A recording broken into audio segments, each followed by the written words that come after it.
Constantly got something to say to me, like, bro, get off my, like, plain and simple, bro. Get off, bro. Go about your business, bro. If you want to fight me, we could fight. If it ain't that, what are you talking about me for? Why you always got my name? Following the announcement that Shakur Stevenson's WBC lightweight world title defense will now take place against part-time electrician Josh Padley, Teofimo Lopez recently criticized Stevenson for what he described as picking a poor opponent. Stevenson was originally scheduled to defend his title against Floyd Sheffield Jr. on the UR Beta Bev against Dimitri Bivol II undercard in Saudi Arabia. But the bout was called off when the British Boxing Board of Control declared Sheffield Jr. physically unfit.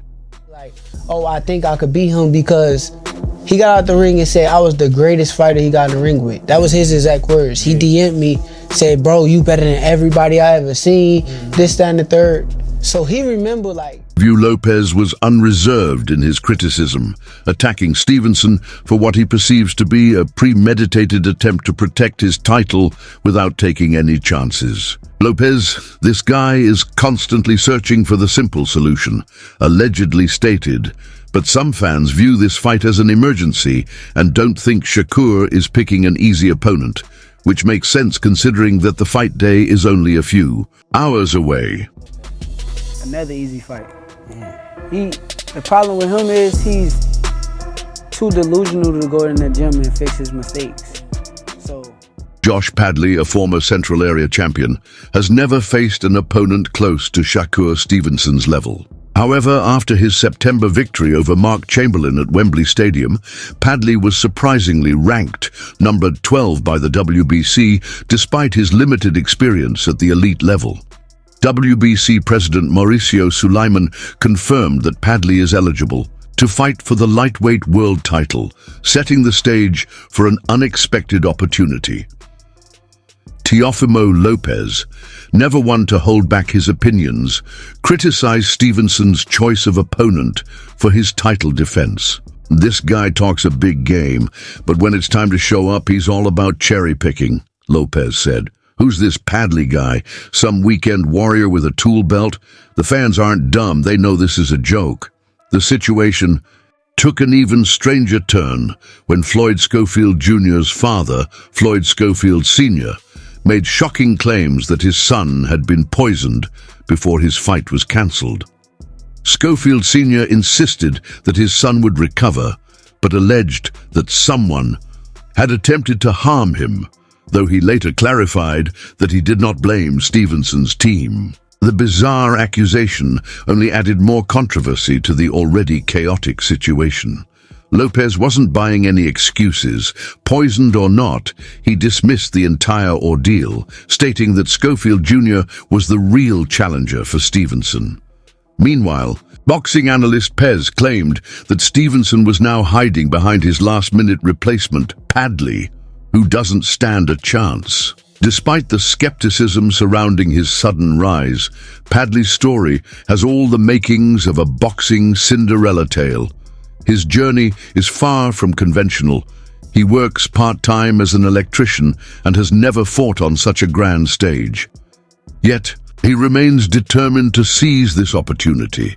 Reflecting on his situation, Padley said, "If it were me, I'd already be in the gym working. If I'm close to fighting weight, I'm ready to go. I respect what he's doing, but I'd be willing to do the same thing." Padley has long dreamed of committing to boxing full-time, but financial constraints have kept him working outside the ring. Even after his win over Chamberlain, he returned to his day job just weeks later. "It all depends on what kind of fights come through," he explained. Now, with an unexpected shot at glory, Padley hopes this opportunity will finally allow him to focus solely on his boxing career. Interview: "I will return to work and pick up my tools on Monday after my holiday because I'm unsure of the offers. But if they are the bigger fights, I might be able to take the camp off again with the help of my sponsors who helped me with this camp, so I can be full-time again for the next camp. Just yet. So I need to make arrangements in case something goes wrong. The idea of Stevenson dealing with such an opponent was mocked by Lopez. "Are we watching a charity event or a title defense?" E asked mockingly. "Fans of Efferson need to be ashamed of him. It's like witnessing a lion take on a domestic cat." One. And Shakur, man, he lost it. He lost it, man. He lost the room revealer, and then he wanted to go up to one of the, I think he did, wanted to the rooftop of the hotel, and he wanted to jump off. Yeah, I ain't trying to have actual blood. Is viewing the battle as a once-in-a-lifetime chance, despite the criticism. He has gained reputation in his local boxing circles for his industrious, no-nonsense style, and he plans to carry that determination into the ring against Stevenson. However, a lot of boxing analysts don't think he can compete with one of the best fighters in the category. Regarding the last-minute opponent change to Teofimo, Stevenson's squad is still keeping quiet. Pez is still using public pressure.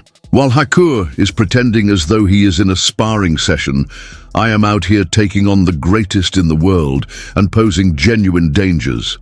The fans deserve more, and it's horrible for bow boxing. I honestly believe that the winner of this is going straight for those big names like Tank, I think the winner Brian. of this is the big name. Okay. You show me all those, you talk about Shakur Stevenson and Teofimo Lopez. They can't sell 3,000, 4,000. I don't know what Shakur sold in Vegas. Less than 2,000. Padley's supporters are embracing the underdog narrative, likening his story to a real-life Rocky movie. A part-time electrician getting a shot at a world title is an inspiring tale, but whether Padley can deliver that same movie magic in the ring remains to be seen. One thing is certain, he won't lack motivation when he faces Stevenson. Meanwhile, Floyd Schofield Jr. is recovering from whatever led to his withdrawal, but his father's dramatic claims continue to stir controversy. Whether Schofield will get a future shot at Stevenson remains unclear, but Teofimo Lopez and boxing analyst Pez are convinced it won't happen. "He's scared, plain and simple," Pez declared. "He doesn't want to face real threats, so he's running to safer ground." Padley is a nice story, but he's not a real contender. As the fight approaches, the debate over Stevenson's choice of opponent continues to fuel boxing discussions. You, Devin Haney, Shakur. Devin and Shakur shouldn't even be mentioned, really. Why not? Because they not good. One puts you to sleep while the other one can't take a hit. As Shakur Stevenson prepares for his upcoming fight, all eyes are on whether he can withstand the heat coming from Teofimo Lopez and the rest of the boxing world.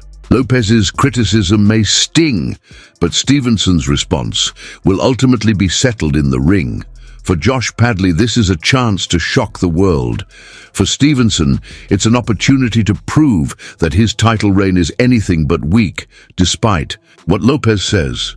Recently, Lopez wasted no time throwing verbal jabs at Stevenson after his surprising decision to step away from boxing. He claimed that Stevenson simply didn't want to take a pay cut and framed the move as financially motivated. According to Lopez, Stevenson's lackluster performance against Edwin de los Santos played a major role in this decision. "He'd rather retire than take the financial hit from Top Rank," Lopez declared. "I'm the best, and I'm going to retire with it." His statement, made on Fight Hub TV. With it. So I wish him nothing but success and the best. But you can't. You got to take the cuts, man. This is what it takes. They can only build a TV sent shockwaves through the boxing world. If Lopez's claims are true, they suggest Stevenson wasn't just protecting his undefeated record, but also his wallet. While Top Rank hasn't publicly confirmed any forced pay cut, it's not hard to see why such discussions may have surfaced. Stevenson's fight against De Los Santos reportedly had poor ticket sales at the T-Mobile Arena in Las Vegas, and the crowd's boos that night were deafening. Fans were frustrated by Stevenson's overly defensive strategy, feeling it lacked the excitement expected from a three-division world champion. As Stevenson steps back into the ring, the pressure is on. He must not only silence critics like Lopez, but also prove that he remains one of the most dominant forces in boxing today. Well, it's his last fight with Top Rank, so good riddance. But he just fought a guy that had only 7 KOs. And like, what was it, 12-1? What was it, his record? Nobody knows, come on, guys. Bob Arum, head of Top Rank, revealed that the WBC had even reached out to Shakur Stevenson to ask if he planned on retiring.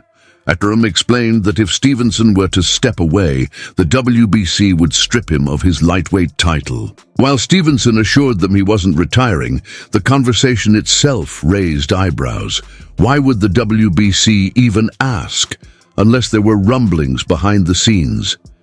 Teofimo Lopez didn't hold back in his criticism, stating that reaching boxing's elite level isn't just about maintaining an undefeated record, it's about taking risks and proving yourself repeatedly.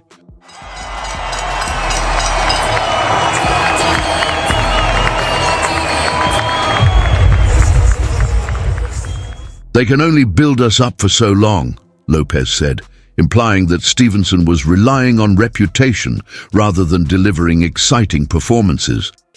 You've got to take the cuts. This is what it takes. For all his technical brilliance, Shakur Stevenson, that's the one you want. Oh yeah, for sure. You're soft. Why do you say you're soft? Because he type too much. He do too much typing, don't do enough fighting.